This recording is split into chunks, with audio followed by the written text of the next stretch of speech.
Après les années, j'ai appris que rien n'a de saveur si tu ne prends pas de risques. Nelson Mandela disait « On ne trouve jamais la passion en pensant petit ». C'est vrai, rien n'est pire que le sentiment de vivre une vie plus petite que celle qu'on est capable de vivre, non? Je répète souvent cette phrase dans mes émissions. Pour que vos rêves se réalisent, il faut les rêver d'abord. Mais n'oubliez pas, les rêves sans but, sans rage, sans projet derrière, ne sont que des rêves. Faites ce qui vous passionne le plus, ce qui vous fait lever au milieu de la nuit en transpirant avec la tempe qui bat. Tentez votre chance, n'ayez pas peur de vous planter. Et si vous devez vous planter, alors essuyez un énorme échec, une bonne grosse plantade. Rêvez en grand, pas en petit.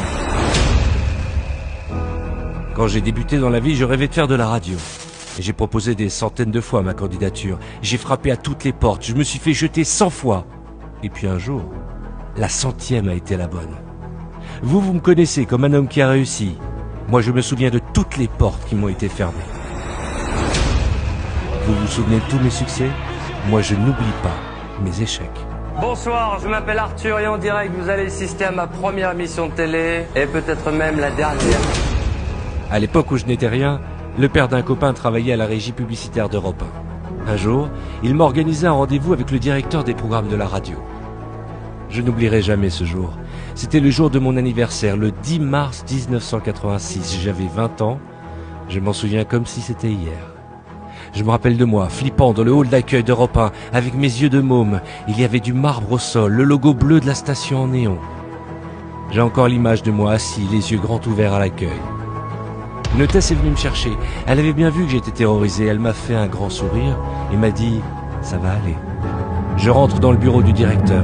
Je me présente. Je lui fais écouter ma cassette démo. Au bout de 1 minute 30, il met la cassette sur pause et après un long silence, il me dit « Je crois que vous n'êtes pas fait pour ce métier ». Et je suis ressorti, effondré. Durée du rendez-vous, 3 minutes. Ça a probablement été la pire journée de toute ma vie, la pire chute de toute ma vie. Mais quand j'y repense, je n'avais que 20 ans. J'avais rêvé grand, j'ai chuté grand. À l'époque, je m'appelais Jacques. 3 ans plus tard, le même directeur faisait venir Arthur dans son bureau et me proposait un pont d'or pour venir travailler à Europe 1 avec un des plus gros contrats de l'histoire de la radio. Aujourd'hui encore, je ne sais pas s'il m'a reconnu. Et vous savez quoi? Je m'en fous. Au contraire, il m'a donné la rage de lui prouver qu'il avait tort. Il m'a donné la force de bosser nuit et jour, de me lever à 3 heures du matin pour animer dans une cave miteuse une émission qui est devenue une des plus écoutées de France. Depuis ce jour, je sais que, dans ma vie, plus jamais personne ne m'empêcherait de rêver grand.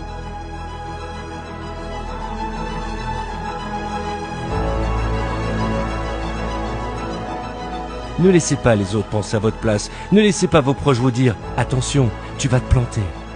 Bien sûr que vous allez vous planter. Si vous ne vous plantez pas, c'est que vous n'avez même pas essayé.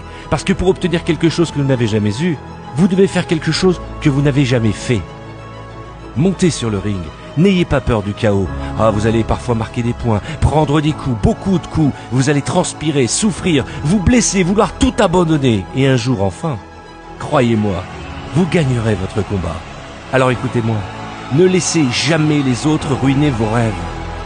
Je préfère être sur le ring, à cracher mes poumons plutôt que dans les gradins, à donner des leçons.